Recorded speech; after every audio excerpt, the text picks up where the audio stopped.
प्रभु यीशु मसीह के जलाली और सामर्थी नाम में आज दिनांक 8 जनवरी दिन बुधवार को आप श्रोताओं का हम स्वागत करते हैं।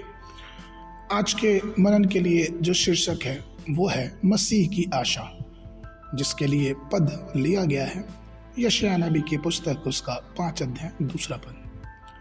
उसने उसकी मिट्टी खोदी और उसके पत्थर बिनकर उसमें उत्तम जाति की एक दाखलता लगाई। उसके बीच में उसने एक गुम्बद बनाया और दाखरस के लिए एक कुंड भी खोदा।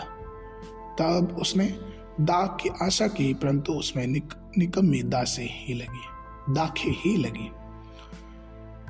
प्रियो, हम अपने प्रभु की दाख की बारी हैं और वो हमसे उत्तम दाखलताओं की अपेक्षा करता है।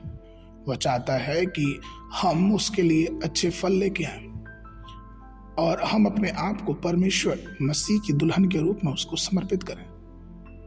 हम अगर अपने देश की बात करें तो हमें हमारे देश में अलग अलग जगहों पे अलग अलग प्रकार की दाखलताओं और अलग अलग रंगों की दाखलताओं को देखने को मिलता है। कोई लाल, कोई हरे बीज वाले, कोई बीज रहित रहते हैं, कोई स्वादिष्ट होते हैं, कोई खट्टे होते हैं। लेकिन इन सब में जो सबसे महत्वपूर्ण बात ये होती है कि ये फल तभी लाते हैं जब ये दाखलताएं उत्तम होती हैं। प्रिय, वैसे ही हमारा भी जीवन है। इफिसियों की पत्री उसका 2 अध्याय 3 पद में पौलुस इस प्रकार से कहते हैं, इनमें हम भी सब के सब पहले अपने शरीर की लालसाओं में दिन बिताते थे और शरीर और मन की मनसाएं पूरी करते थे और लोगों के समान स्वभाव ही से क्रोध की संतान थे। लेकिन फिर हम ये पाते हैं कि जब हम ऐसे थे तो प्रभु ने हमें अच्छी दाखलताओं के रूप में स्थापित किया। इसलिए तो उसमें इफिसियों की पत्र उसके 2 अध्याय 6 और 7 पद में पौलुस इस प्रकार से कहते हैं, और मसीह यीशु में उसके साथ उठाया और स्वर्गीय स्थानों पे उसके साथ बैठाया, और वह उसकी उस कृपा से जो मसीह यीशु में हम पर है आने वाले समयों में अपने अनुग्रह का असीम धन दिखाएगा। तो प्रियो, कहने का तात्पर्य यह है कि जिस योग्यता के काबिल हम नहीं थे, उस योग्यता के काबिल परमेश्वर ने हमें बनाया।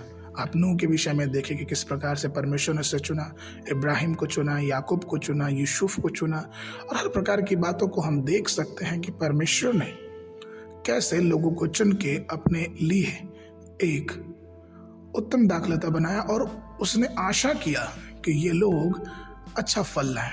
इसलिए प्रियो, आज भी परमेश्वर हमारे जीवनों से ये आशा रखता है, यीशु मसीह हमारे जीवनों से ये आशा रखते हैं कि हम उसके लिए अच्छा फल लाएं, क्योंकि उसने अपना अनुग्रह और अपना अभिषेक हम सबको दिया है। आगे के मनन के लिए भजन संहिता उसका 80 अध्याय 8 और 9 पद। तो मिस्र से एक दाखलता ले आया और अन्य जातियों को निकाल कर उसे लगा दिया। तूने उसके लिए स्थान तैयार किया और उसने जड़ पकड़ी और फैल कर देश को भर दिया।